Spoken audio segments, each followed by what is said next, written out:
Yeah, can you see the slides? Yeah. Yes, we can see the slides. Okay, so thanks very much, everyone, for joining after the summer. We hope that you enjoyed the summer break. We are back with the machine learning and the prediction modeling seminars here, hosted by the Biostatistics and Health Informatics Department, and particularly by the prediction modeling group here at King's.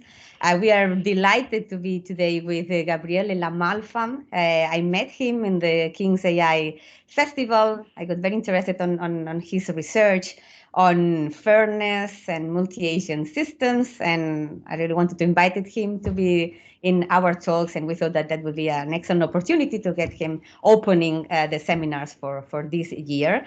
Gabriele La Malfa is a PhD student at the Center for Doctoral Training at the Department of Informatics here at King's College London.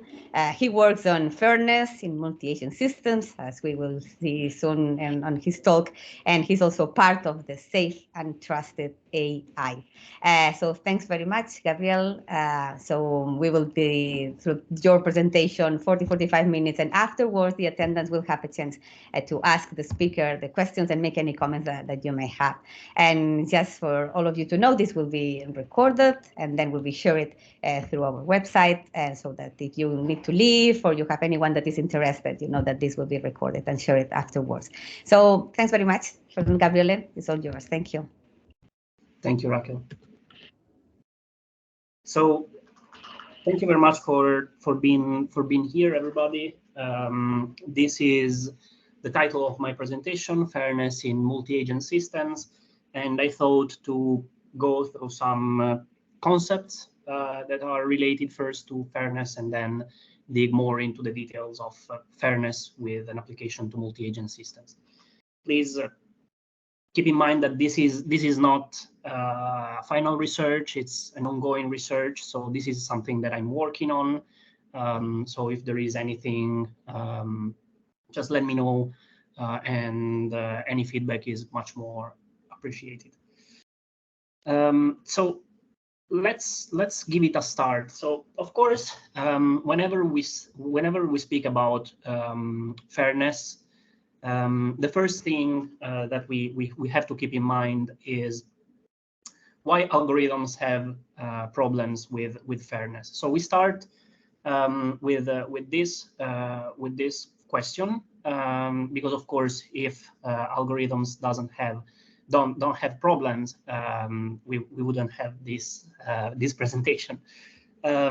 So I'm sure that the more expert among you know the case of Compass, but I will go through this example and to start with the discussion, and to again answer to the question why algorithms have problem with fairness. So what is Compass? In the US, the algorithm Compass is basically used to predict the likelihood for defendants to reoffend. So basically, Compass is working with judges, and it helps to say, okay, this defendant is at a high risk of reoffending, and another defendant is at a low risk of reoffending. Compass takes into account different variables that are I would say the input, and these variables are factors such as the criminal history of the defendants, and given these informations, it should give the a fair result. So it should say, okay, this defendant is at a high risk of reoffending, so we should take some actions from there, or the defendant is at a low risk, so we shouldn't take any actions. We shouldn't condemn the person. So let's try to think more about an example. So in this case, I made up this toy example. We have a defendant number 1, which is Mr. John Doe. The names are made up, so it's not a real case. It's just to understand a bit better. So John is an African American man, while we have a second defendant, which is the defendant number 1, Mr. James Reilly. Again, another made-up name. And James is a white American man. And the interesting thing is that both the defendants have in front of the judge the same profile. So they are arrested, they've been arrested for nonviolent offenses, and they have a very similar profile. So they have, like, for example, the same criminal history. So, of course, from this situation, you would think about the same outcome from COMPAS. And this is where the problem comes from. COMPAS has been found to be biased against African American people. So on average, African American people get a longer sentence compared to white people because basically COMPAS is biased.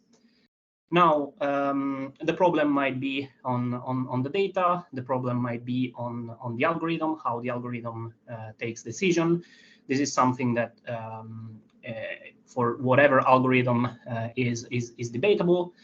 But yeah, this is the problem. John, on average, people like John would be classified with a high risk of recidivism by COMPAS, while James would be classified with a low risk of recidivism by COMPAS. And of course, you can start to think that this situation can be applied to whatever case. So here we have another example more related to public health and to probably what you are more familiar with. But yeah, these are just 2 examples. So the case of COMPAS and this case, we have like tons of literature that testifies that algorithm can be biased against specific subgroups of the population. And of course, this is a problem. So let's go through this second example. It's a public health example. I read this article, which is referenced in the 19 reference. So basically, there is this machine learning algorithm that works to understand how to basically save the lives of children that can be poisoned by lead. Lead is metal that can somehow causes poison. And here the problem is that basically you cannot test the whole population of children, but you have to select. So in this case, the algorithm would be fair if it tests the population in an optimized way without, for example, excluding subgroups of the population because there are no data about it. So in this particular case, there were different data that were used by the algorithm to detect which children are need to be under control. So we have, as you can see from the slides, some child features like the date of birth, the gender, and the ethnicity. We have some spatial features to kind of understand where are the areas where the lead can be more present. And then we have, of course, other data about blood tests and inspection records. So again, it depends on which metrics of fairness, which idea of fairness you want to apply. But here we are in presence of scarce resources, so we cannot test the entire population. And this is a problem because you have to select, and you have to select properly. You don't have much space to prioritize cases that are not a priority. So with these two examples, with the example of Compass and the example of public health, we saw just two applications that are kind of testifying, and I think this is quite clear why algorithms are problematic when they have to provide an outcome or when they have to say, okay, we test this proportion of the population and not another one. But as my supervisors always say, we have to start from some definitions, because as we see, there are different definitions of fairness. You may have your definition of fairness that may be different from mine. And in the literature, there are hundreds of definitions of fairness that are like in different, defined in different fields. So my definition of fairness is more in relation, if you want, with equality and non-discrimination. So equality means that we should have a sort of equal distribution of opportunities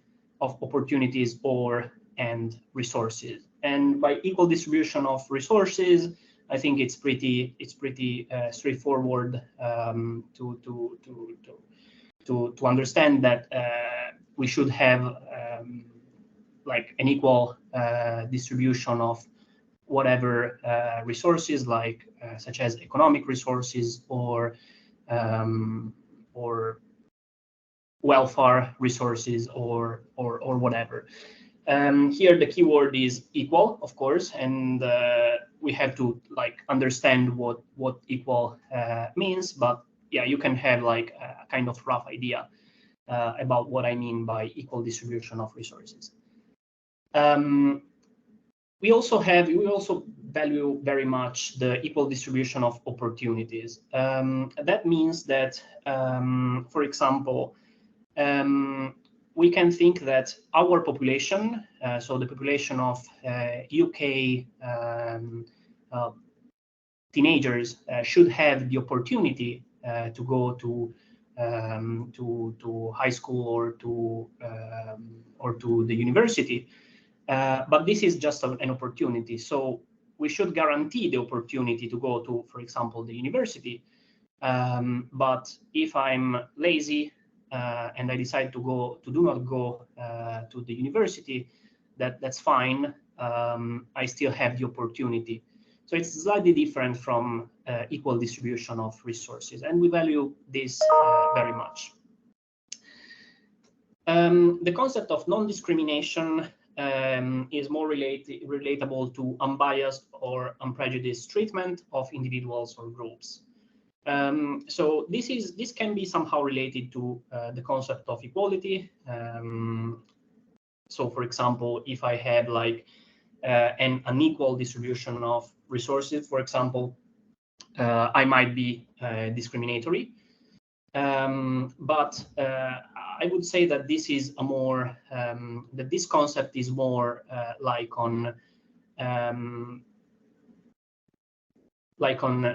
focused on how the algorithm takes decision rather than the outcome. But of course, the two concepts are somehow related.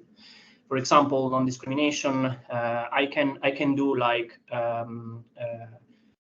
wrong distribution, discriminatory distribution of resources, but still maintain somehow the equality. So this is the starting point, and as I said, you can have your definition of fairness. These are just two definitions that I think are relatable to my work. And then, of course, we have to understand why we care about fairness. So we said why fairness is problematic with algorithms. We said, okay, we need a definition of fairness. And now we have to understand why we care about fairness. And here in these slides, you can see some examples that cover, I would say, a quite big proportion of cases, but of course it's not exhaustive. So, for example, an unequal access to healthcare. This is something that we heard about or we live every day. Disparities in wealth or political representations or rights, discrimination in hiring practices, and so far so on. This slide is just to sum up some of the main examples that we can experience every day. But why do we really care about fairness? Well, we can say that our ethical, societal, economic, and justice systems condemn inequality and discrimination. So we build up systems that are kind of against inequality and discrimination because they cause tangible threats for minorities. And this has been always a problem for human rights, for whatever reason.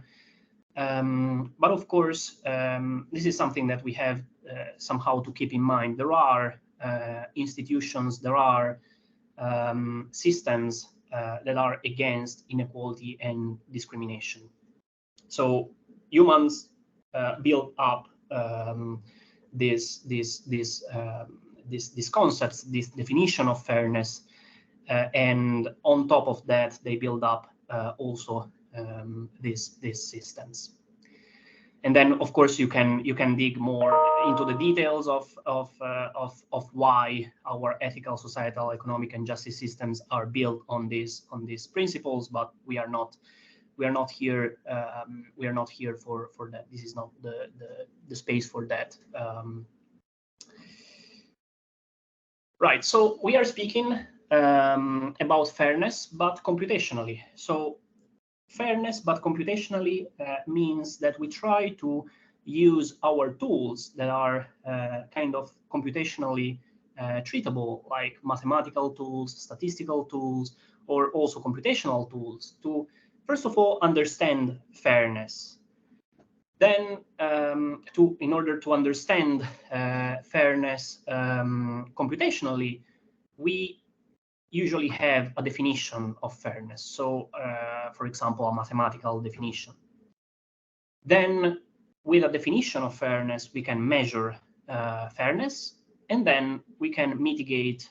Here there is probably a typo. We can mitigate unfairness, not mitigate fairness, but I guess the concept is hopefully clear. So by mitigating fairness, I mean that when we see unfairness, we try to reduce the impact, or to reduce or to eliminate the source of unfairness.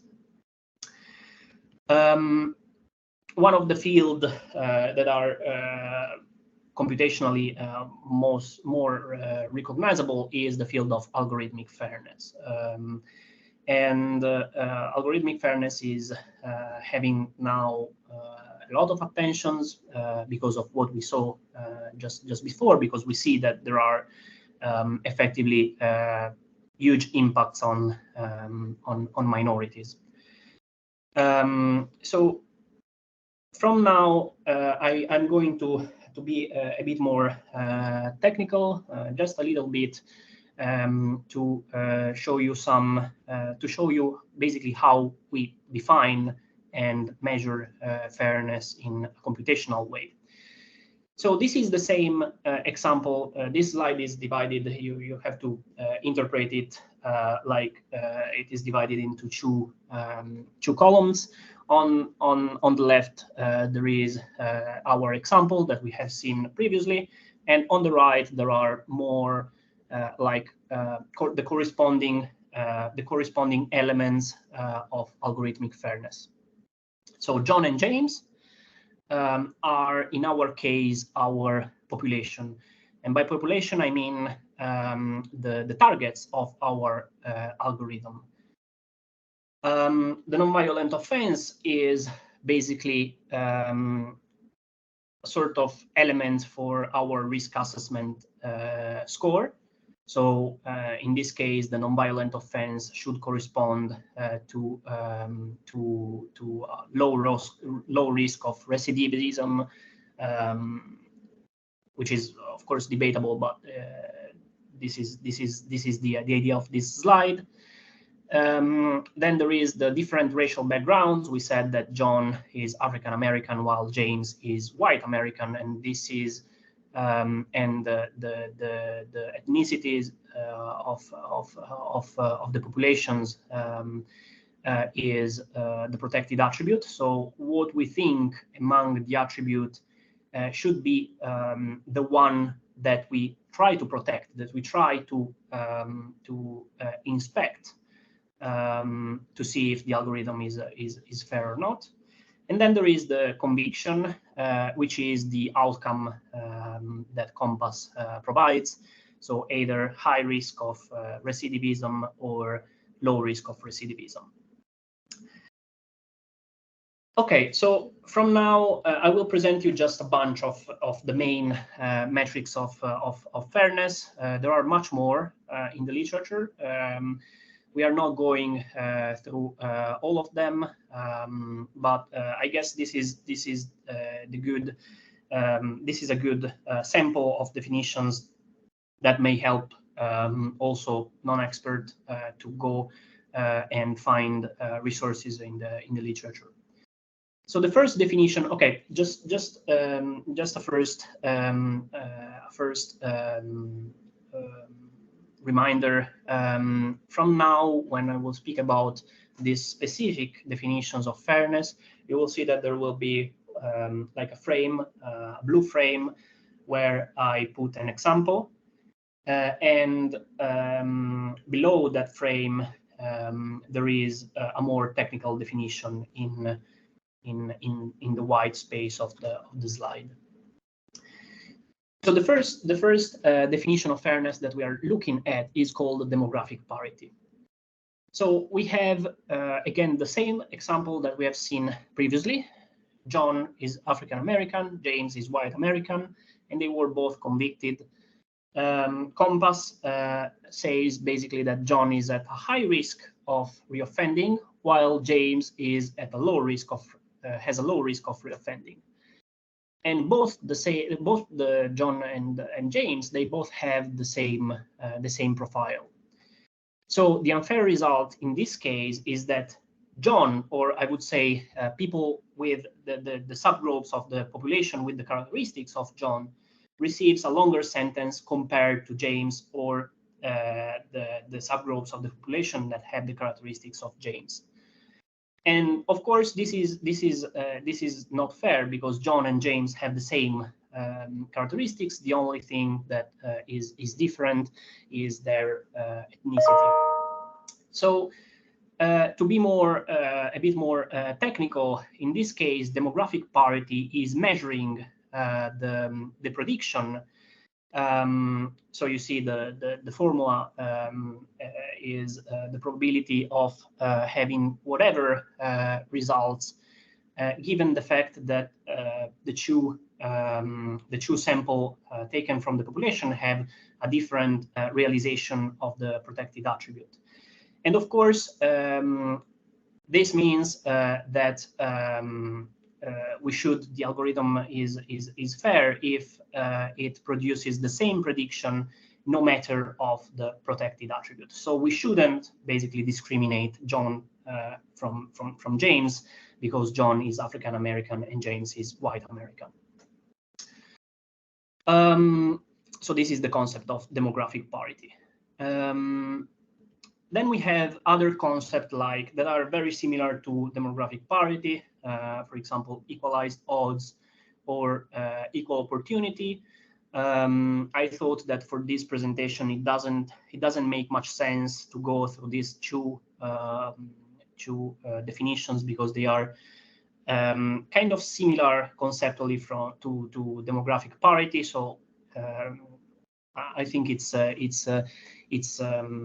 it's quite the main concepts are already present in demographic parity, and then the people who are interested, they can dig more into the details of these two further concepts. Conditional statistical parity, I would say it's another interesting metric. So, and the concept is slightly different, and it's, I believe, very important. Let's go through the example. So we have John, who is, again, African-American, and James, who is white American, and they were both convicted for the same non-violent offense. But in this case, we add a sort of layer, a further layer of discrimination, which is basically both John and James had the same good behavior in prison. So we don't have just the protected attribute, but we also have like another factor, which is called legitimate factor, that kind of reduces our perspective on a subgroup of people, which are the people that had a good behavior in prison. This is the main concept behind conditional statistical parity. So, of course, here we have the same results from Compass: high risk for John and low risk for James, and the result is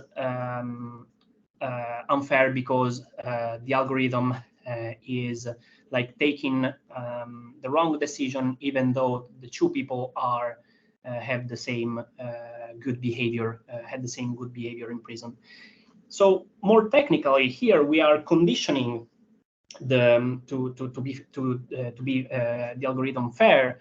We are conditioning the probability of our outcome to the protected attribute and to the positive legitimate factor in this case. So again, I think the main concept of this metric is to look at a smaller set of people through this legitimate factor, and the idea is very similar to demographic parity, but with this legitimate factor. Counterfactual fairness is another interesting metric. I think maybe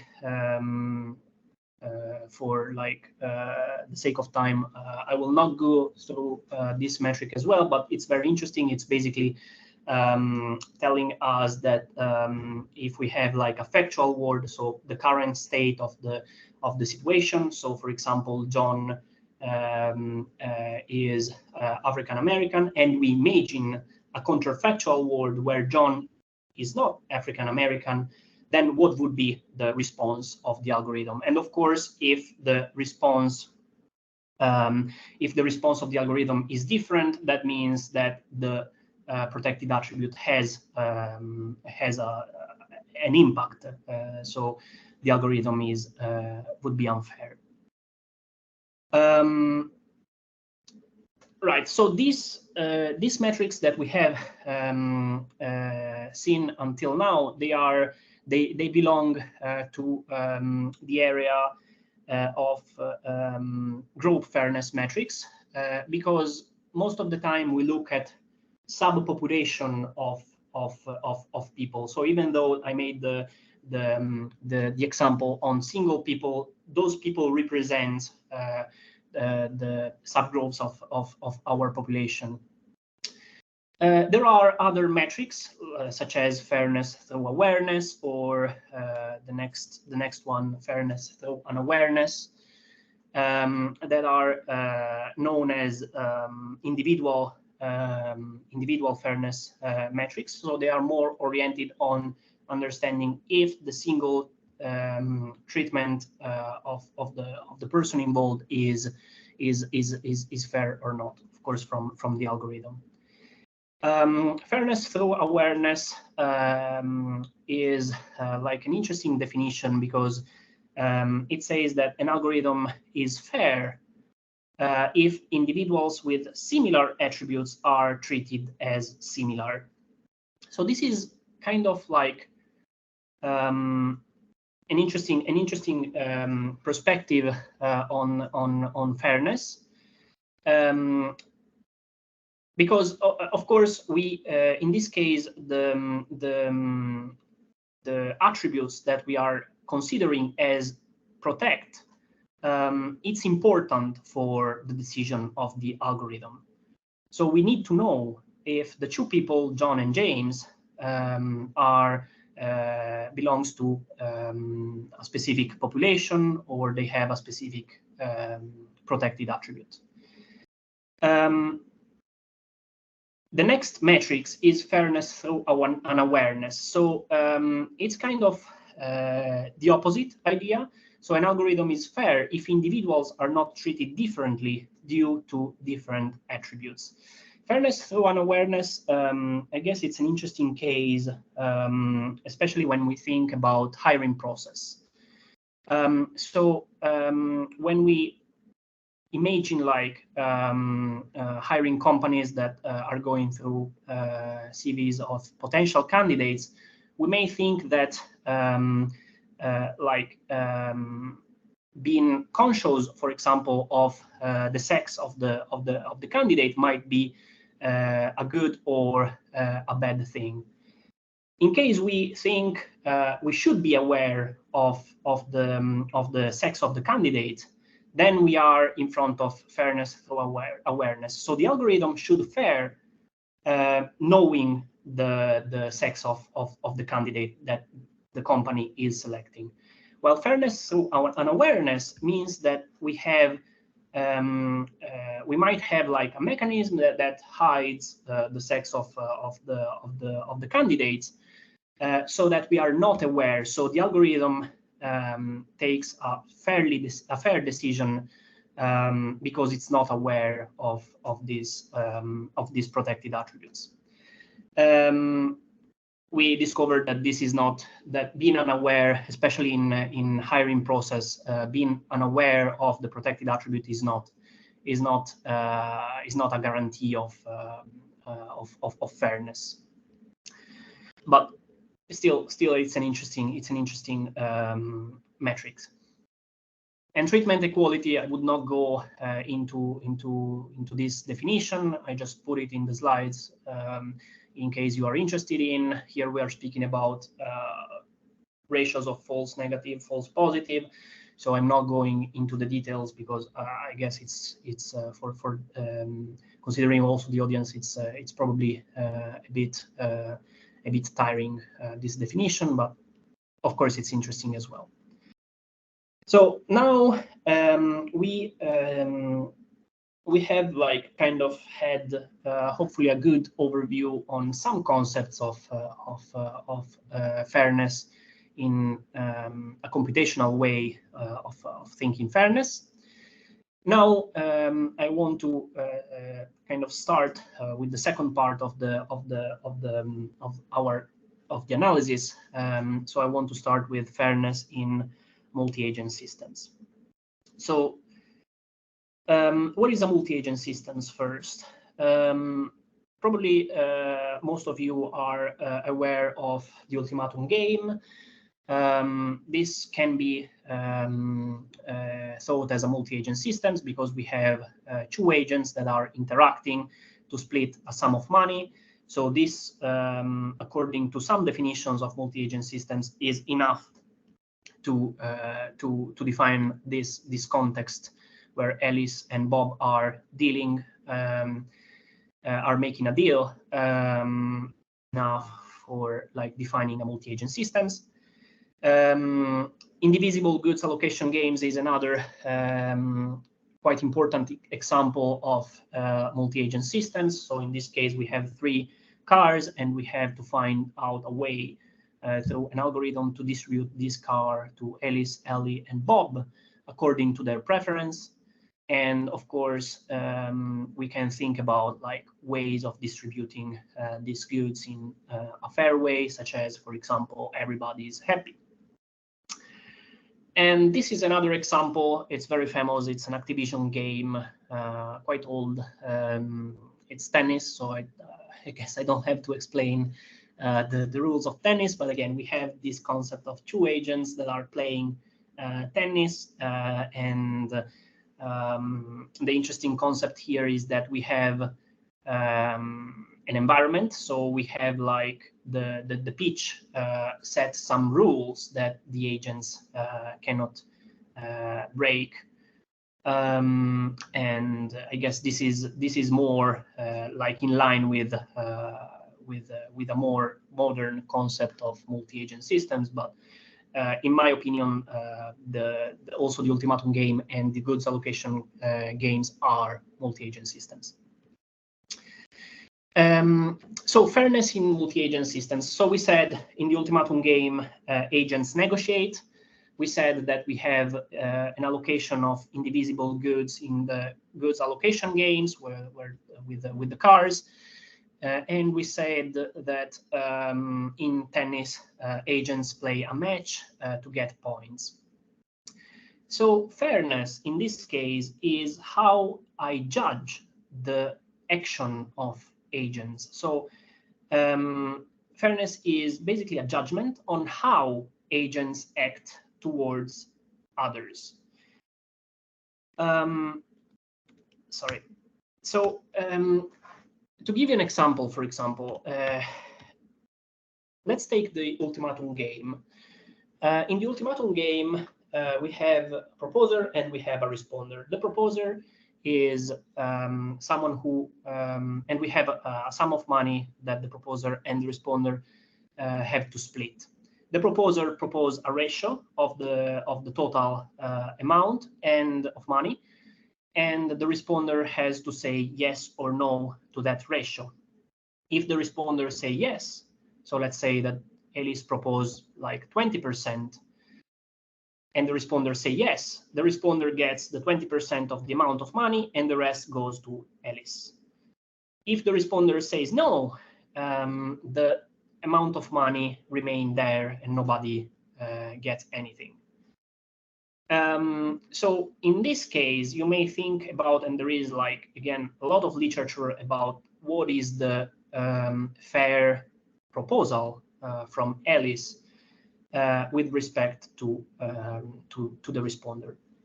The same can be thought about indivisible goods allocation games, tennis, or whatever is the multi-agent systems that you are considering. So this slide is more like a summary of what we mean by this process of judgment. So most of the time we have an environment like the pitch of the game, of the tennis game. We have an agent that makes a decision, and the decision-making process is basically the way how the agents make a decision. So we can think about like an agent like exactly as an algorithm, and for example, the agents may play well tennis because it learned how to play tennis previously in, let's say, 1,000 games that the agent played. This is basically the decision-making process. So the decision-making process is the process that the agents has learned to act and to, for example, in tennis, win the game. And most of the time, actions have a consequence for other agents or for the environment itself. So what we are kind of asking here is whether the action of the agent is fair or not. And more into the details, we are asking whether the decision-making process is coming out with actions that are fair for other agents. So this is the main concept behind my research. So to summarize what we mean by fairness in multi-agent systems, well, we have agents like the two players of tennis. We need to introduce the concept of attributes, and in the case of in the case we are interested in of protected attributes, because we want to kind of apply the algorithmic fairness metrics to multi-agent systems. So, for example, the two tennis players are characterized by a different protected attribute. And we evaluate whether the policy that the two agents are adopting, whether the policy is fair against the other agents, and with a particular focus on the protected attribute, with a particular focus on the different realization of the protected attribute. To make like everything kind of measurable, we introduced the concept of reward function, which is a typical concept of multi-agent systems in general. So we might say that the agents get a reward for scoring in tennis games. So if the agents hit the ball properly, it will get points. So this is the reward that motivate agents to play well.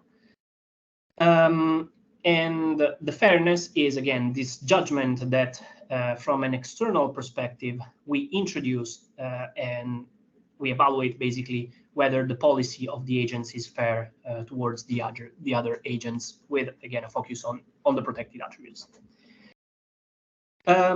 So with this in mind, we worked on applying the algorithmic fairness metrics that we have just seen above to multi-agent systems. So I give you just this example of demographic parity, also because I have just a few minutes to conclude. But so this is the same. This is a reformulation of the demographic parity that we have seen previously, but in this case applied to multi-agent systems. So informally, an algorithm should tend to return the same reward for individuals whose protected attributes has different realizations. So after a game, a multi-agent system game, we should have like that the expected rewards for both the agents, an agent like the tennis player, the expected value of the rewards should be the same, no matter of which realization of the protected attributes these two agents have, considering their policy as the key concept that makes agents doing an action. So this is the concept behind the demographic parity. We have like other applications, such as in the application of equalized odds and equal opportunity. I'm working on these metrics to kind of perfectionate the definition, and I'm working on other metrics. I hope this definition applied to multi-agent systems makes sense. And then, just to conclude, I have some experiments for you. So the Harvestry game is kind of a new configuration of some other games that are present in the literature. If you are familiar with Melting Pot or Petting Zoo. So we have these simulations of an environment made by a 15 by 15 cells. So it's a grid, basically. And inside the grid, you have 6 agents, and these agents are split into wolves and snakes. Inside the environment, there are 3 trees in this case, and the trees produce apples from time to time. So the idea is that the agents should go closer to the tree. So in the 4 cells close to the tree, they can get the apple and they can get the reward. So in this case, the snake, if it goes up, it will get a reward if there is an apple on the tree, while in the other direction, it cannot go, it cannot get the reward. So this idea, with this idea, which is the classic idea of a multi-agent systems, we introduce the concept of protected attributes. So we separate the two groups of wolves and the snakes, and we say, okay, let's imagine that the snakes are 2 times faster than the wolves. What happens to our simulations? Our simulation consists of time steps. Each time steps is defined as a sequence of movements, and once time steps ends when all the agents move if they can. But keeping in mind that snakes are 2 times faster than wolves, well, what are the results after n time steps? In these graphs, for example, we see that wolves after 250k time steps, wolves are starting to perform worse than snakes. This is kind of expected, because the more you're quicker, the more you go, the more you have the chance to get close to a tree. And this calculation is made on agents that move randomly. So what we will investigate in the next steps of the research is whether these things will change if, for example, we use Q-learning to make agents acting better, or whatever other algorithm can be useful. And we will see if this trend will remain the same. I skip this part because I don't have time. So the conclusion is that basically we address fairness in systems with simultaneous and interdependent decisions. We introduced the concept of protected attribute into multi-agent systems, and we emphasize the environment role of fairness. Also, because there are so many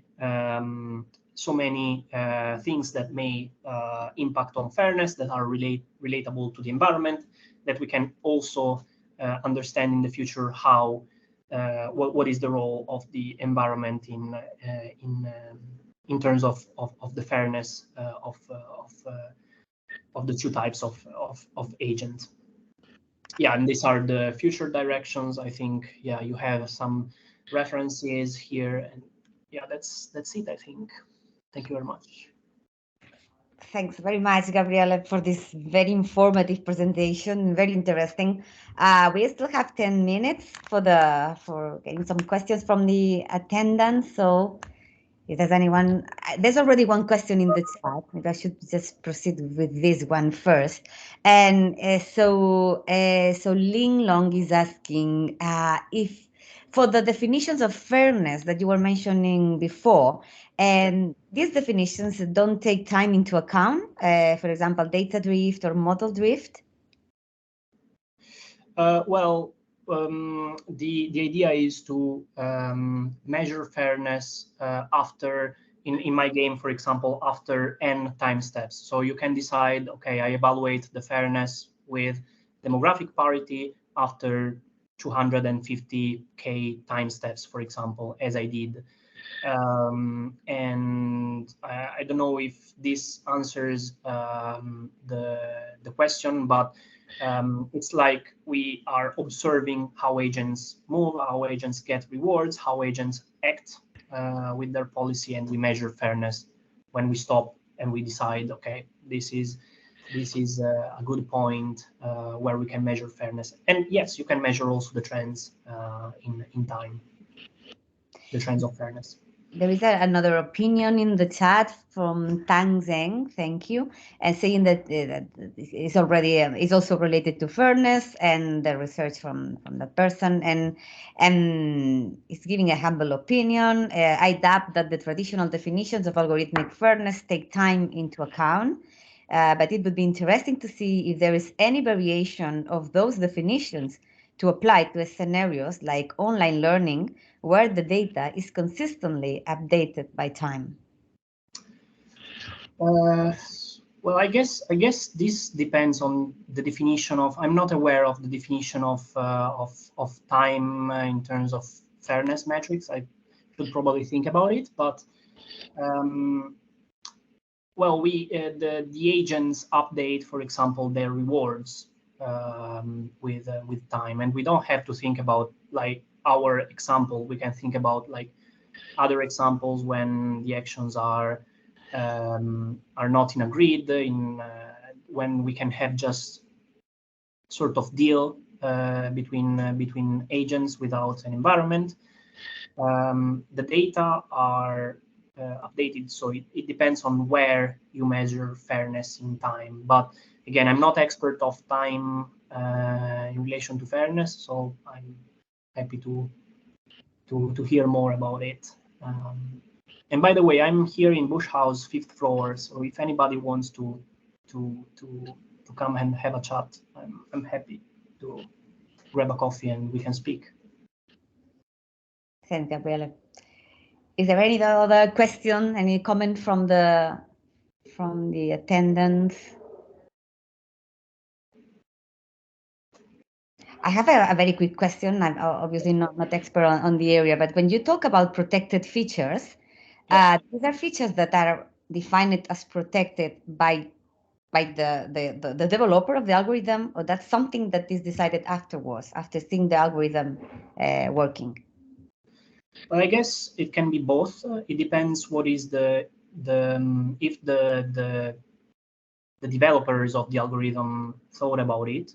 Most of the time we saw that they didn't, or maybe they thought about specific protected attributes, but not all the protected attributes. And after that, you discover that if you consider a specific attribute, so for example, sex or ethnicities or whatever other protected attribute, you discover that there is a problem in terms of the outcomes of the algorithm, and then you start to dig more into the details.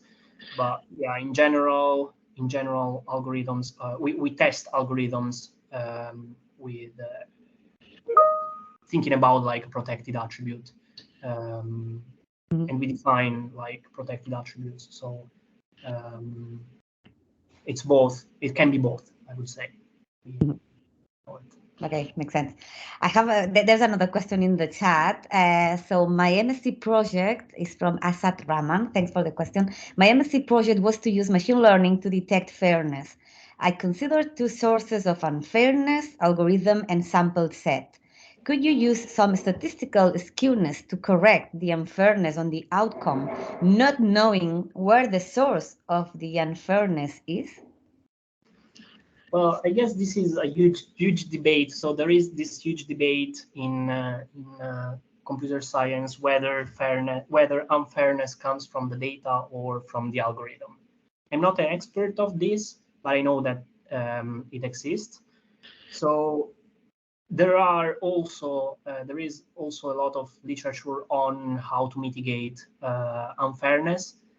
This is not the focus of my research, but yeah, I'm more than happy. I read some papers on mitigating fairness and unfairness, and I'm sure if you search for it, you will find out. And I'm again happy to talk about it and to discuss.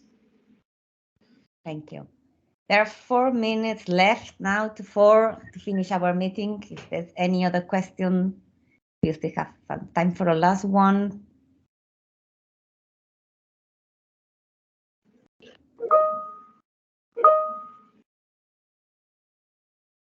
Okay, I think that there are no more questions, so we will finish the talk here. Gabriele, thanks very much. It has been very meaningful and insightful, and I think that we could see how this is still an open question and an open research, which is being very important at the moment, and we really celebrate that you are making these improvements. And I think that developers need to be more and more aware about how important fairness is for our own algorithms, and I think it will be very necessary to put this in the hands of the developers so that they can really have like easy to use and friendly pipelines to know how to test for the fairness of their algorithms, right? Because many times we just make the algorithm, but we forget about the consequences of our toys, right? So thanks very much, Gabriele.